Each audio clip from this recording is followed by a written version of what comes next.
ലോകം മനസാക്ഷി ഞെട്ടിച്ച 1945 കറുത്ത ദിനങ്ങളെ ഓർമ്മപ്പെടുത്തിക്കൊണ്ട് വീണ്ടും ഒരു ഹിരോഷിമ നാഗസാക്കി ദിനം കൂടി. എന്താണ് അന്ന് ഹിരോഷിമയിൽ സംഭവിച്ചത്? 1945 ഓഗസ്റ്റ് 6 പുതിയൊരു പ്രഭാതം പ്രതീക്ഷിച്ചുകൊണ്ട് ജപ്പാൻ ജനത ഉണർന്നു. അന്നൊരു തിങ്കളാഴ്ചയായിരുന്നു. സമയം 8 മണി. തങ്ങളുടേതായ ജോലിയിലേക്ക് പ്രവേശിക്കാൻ ഓഫീസിലേക്ക് പോകുന്ന ഒരു കൂട്ടം ആളുകൾ, അതിരാവിലെ തന്നെ ജോലിയിൽ പ്രവേശിച്ചിരിക്കുന്ന ഗ്രാമവാസികൾ, സ്കൂളുകളിൽ തങ്ങളുടെ പഠന പ്രവർത്തനങ്ങളിലായിരിക്കുന്ന കുട്ടികൾ. സമയം 8:15 ആകുന്നു. ആകാശത്ത് അമേരിക്കയുടെ B-29 Enola Gay bomb fighter സ്ഥാനമുറപ്പിച്ചു. നിമിഷങ്ങൾക്കുള്ളിൽ ലിറ്റിൽ ബോയ് എന്ന് പേരിട്ട അറ്റോമിക് ബോംബ് താഴേക്ക് പതിച്ചു. 43 സെക്കൻഡുകൾ മാത്രം.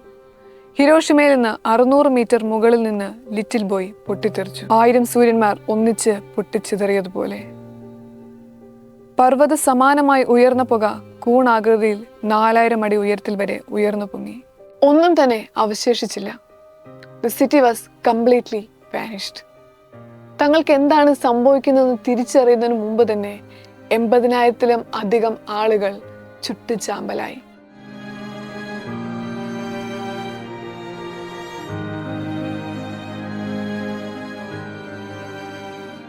പന്ത്രണ്ട് കിലോമീറ്റർ ചുറ്റളവിൽ റേഡിയേഷൻ കടന്നു ചെന്നു.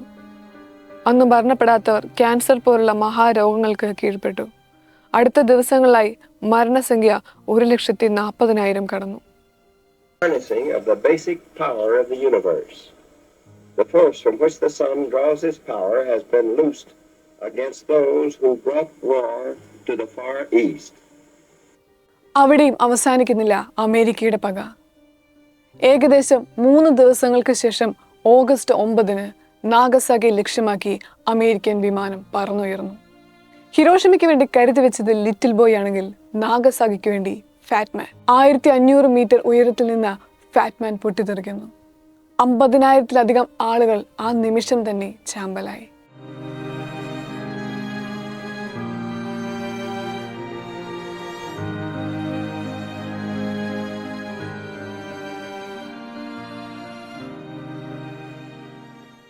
എന്തിനായിരുന്നു ജപ്പാനെ ലക്ഷ്യം വെച്ചുള്ള അമേരിക്കയുടെ ഈ ആക്രമണം?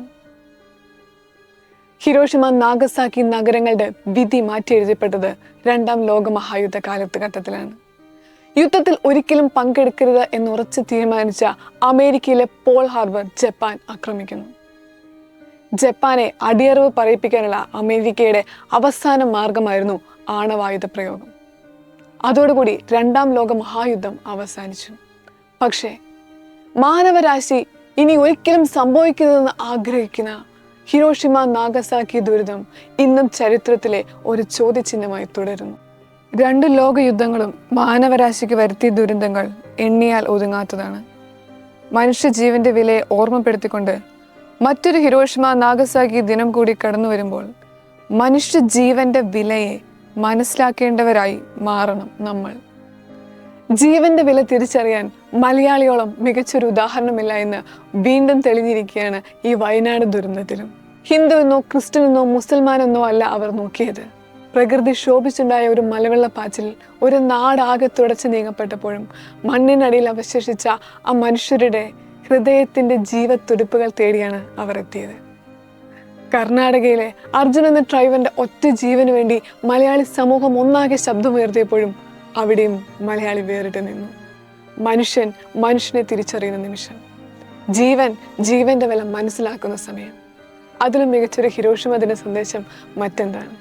This is Donna signing off.